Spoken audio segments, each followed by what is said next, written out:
So boys and girls, this is a picture of dear Yayoi Kusama. You can see that she has this amazing red wig. She's wearing polka dots all the way down to her socks. And she creates these amazing polka dot spaces. Sometimes there's spaces you can go inside of. Here she is in her wheelchair at a Louis Vuitton event.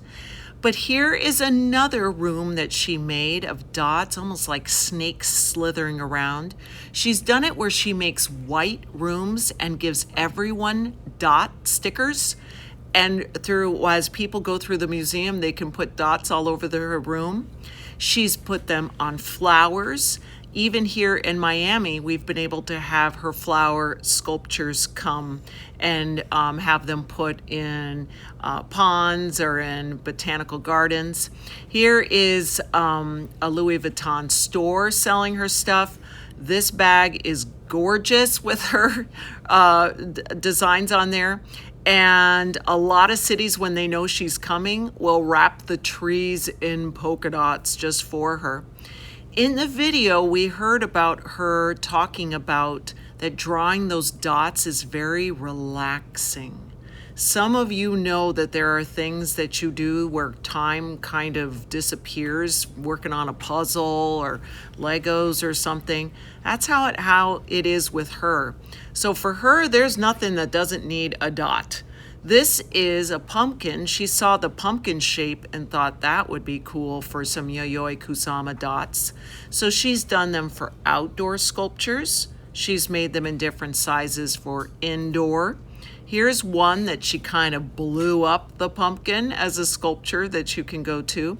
Here's one where you can go inside of it. She also has things called infinity rooms, and there's rooms with lots of mirrors. So when she puts pumpkins in there and you go inside, you feel like you are amongst the biggest pumpkin patch ever. Now, a lot of times her pumpkins are yellow with black dots, but here is one that's green with black dots. There's red with black dots, and she also does them in a variety of colors. Now, so far I've shown you pumpkins that are three-dimensional, but these are two-dimensional drawings that she's done of pumpkins. And lucky for all of us, this is what you are going to be doing today. So we first need to understand a few things to get this right. First of all, when a pumpkin grows, it has what we call ribs. Just like you have ribs on the side of your body that you can kind of feel the bumpty. On a pumpkin, it has ribs as well, making little sections. So when we make our pumpkins today, we're going to make sure that it has sections, and we're going to see that those are the sections that Yayoi Kusama uses to decorate. So I'm just going to show you real quick some of the first steps. We're going to be taking this much slower in just a minute, but we are making our center rib, then our first set of ribs on the side. And I have a feeling the next time you see a pumpkin, you're going to be like, oh yeah, there are ribs on there. There's certain types of pumpkins where they're a little bit more dramatic, and others where they're smooth, but you're going to see them. Now, the biggest thing to make your pumpkin look like Yayoi Kusama is to know Yayoi's pattern. In each rib, smack down the middle, is one row of the biggest circle.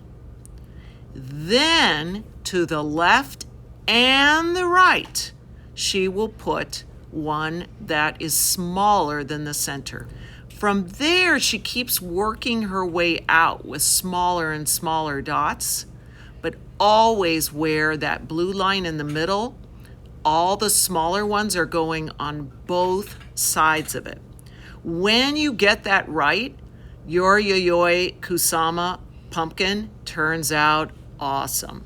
Yayoi Kusama uses all kinds of different techniques for drawing her dots, but we're gonna be using daubers, which are amazing. And the thing about the dauber is that when you start on that center rib, you're gonna start with your largest circles first, going straight down the middle. And then when you just touch your dauber down to make a smaller circle, right away you're gonna go and do that on the other side as well. That is Yayoi's pattern. And if you can remember that, it's going to end up looking so good. Now I'm doing these smaller dots. Rather than reaching across all that wet paint, feel free to just keep flipping your pumpkin over so that you're not, when you make your dots, you don't have to go through all of that wet paint. Once you finish one rib, then you can go and do one rib at a time.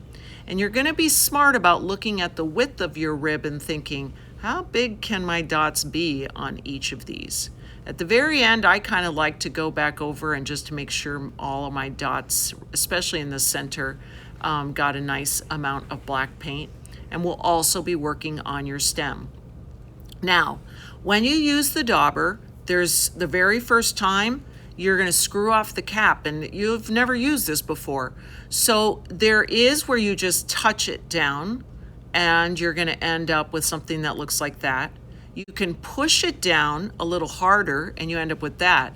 But if you push and squeeze, yum delicious, you end up with something awesome. So you're each going to be finding your own, knowing however how strong your hand is or how big you want it to be. You're going to be finding the sweet spot of how hard to push, how hard to be squeezing the bottle there to be able to get even size circles in a row. So in just a moment, you're going to be standing up and going over to the table to choose the color paper that you would like your pumpkin to be today. And then you will sit down at our drawing station and get out your big Sharpie. Don't take off the cap, just wait for instructions.